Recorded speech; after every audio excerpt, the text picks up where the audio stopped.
નમસ્કાર. તો ચાલો આજે વાત કરીએ એક એવી ભરતી વિશે જેની ઘણા લોકો રાહ જોઈ રહ્યા હતા.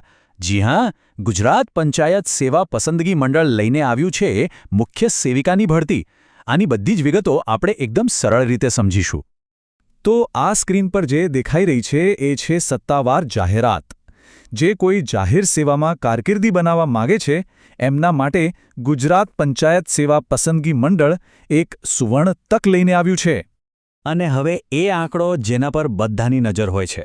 સમગ્ર ગુજરાતમાં મુખ્ય સેવિકા એટલે કે ક્લાસ 3ની કુલ 169 જગ્યાઓ પર ભરતી થવાની છે.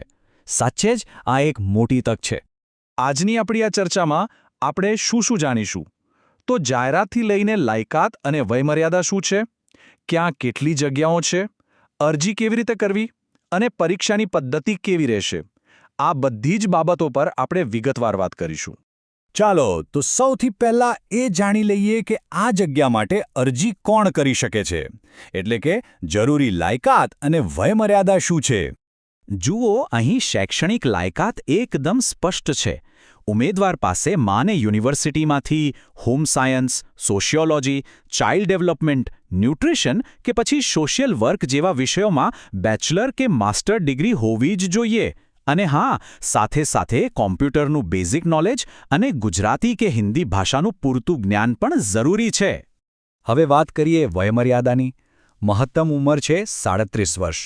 પણ અહીં મહિલા ઉમેદવારો માટે બહુ સારી છૂટછાટ છે. જેમ કે જનરલ કેટેગરીની મહિલાઓ માટે વધારાના 5 વર્ષ અને અનામત કેટેગરીની મહિલાઓ માટે તો સીધા 10 વર્ષની છૂટ છે. બસ એક વાતનું ધ્યાન રાખવાનું કે બધી છૂટછાટ મળીને પણ ઉંમર 45 વર્ષથી વધવી ન જોઈએ. અને હા, આ એક અત્યંત મહત્વની વાત છે જે ખાસ નોંધી લેજો. આ ભરતી ફક્ત અને ફક્ત મહિલા ઉમેદવારો માટે જ છે.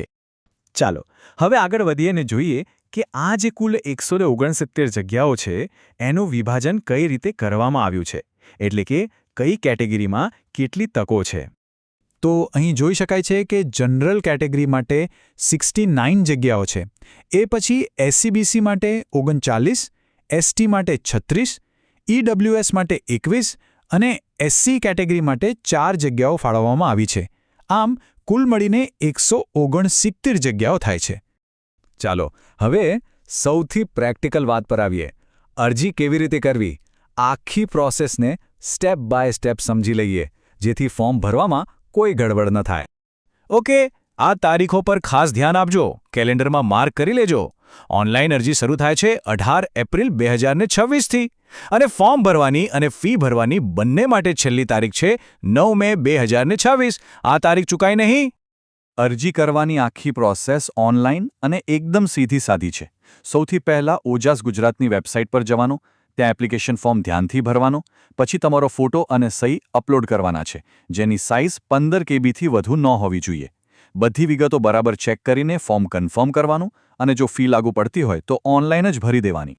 ફીની વાત કરીએ તો જનરલ કેટેગરીના ઉમેદવારો માટે અરજી ફી ફક્ત ₹100 છે, જ્યારે એસસી, એસટી, એસસીબીસી, ઈડબ્લ્યુએસ અને દિવ્યાંગ ઉમેદવારો માટે કોઈ જ ફી નથી. એમને ફીમાંથી સંપૂર્ણ મુક્તિ આપવામાં આવી છે. સારું, અરજી તો કરી દીધી, પણ પછી શું? હવે આવે છે સૌથી મહત્વનો તબક્કો, પસંદગી પ્રક્રિયા.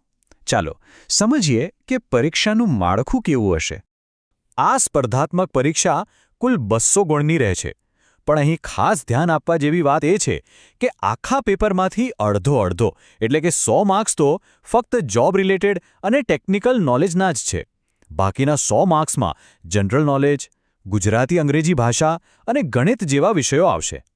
પરીક્ષા આપતી વખતે ખૂબ જ સાવચેતી રાખવી પડશે. કેમ? કારણ કે અહીં નેગેટિવ માર્કિંગ સિસ્ટમ છે. દરેક સાચા જવાબ માટે 1 માર્ક મળશે, પણ દરેક ખોટા જવાબ માટે 0.25 માર્ક કપાશે. એટલે કે 4 ખોટા જવાબ પર 1 સાચા જવાબનો માર્ક જતો રહેશે. અને જે ઉમેદવારો આ બધી પ્રક્રિયામાં સફળ થશે તેમને શરૂઆતના 5 વર્ષ માટે ફિક્સ પગાર પર નિમણૂક આપવામાં આવશે. અને એ ફિક્સ પગાર રહેશે મહિને ₹40,800. ચાલો હવે જતાં આખી વાતનો સારાંશ જોઈ લઈએ.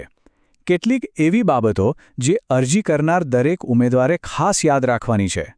તો આટલી વાતો બિલકુલ ભૂલતા નહીં. અરજી માત્ર ને માત્ર ઓજાસની ઓફિશિયલ વેબસાઇટ પર જ કરવાની છે. છેલ્લી તારીખ છે 9 મે 2026. આ ભરતી ફક્ત મહિલા ઉમેદવારો માટે છે. પોતાના બધા ઓરિજિનલ ડોક્યુમેન્ટ્સ અત્યારથી જ તૈયાર રાખવા. અને હા, ફોર્મ કન્ફર્મ કરતા પહેલા 2 વાર બધું ચેક કરી લેવું, કારણ કે પછી કોઈ ફેરફાર નહીં થઈ શકે. તો બસ છેલ્લી તારીખ ચૂકશો નહીં. આવી તક વારંવાર નથી આવતી. હવે સવાલ એ છે કે જે કોઈ મુખ્ય સેવિકા બનવાનું સપનું જોઈ રહ્યા છે, શું તેઓ તૈયાર છે? કારણ કે તૈયારી કરવાનો સાચો સમય તો અત્યારથી જ શરૂ થાય છે.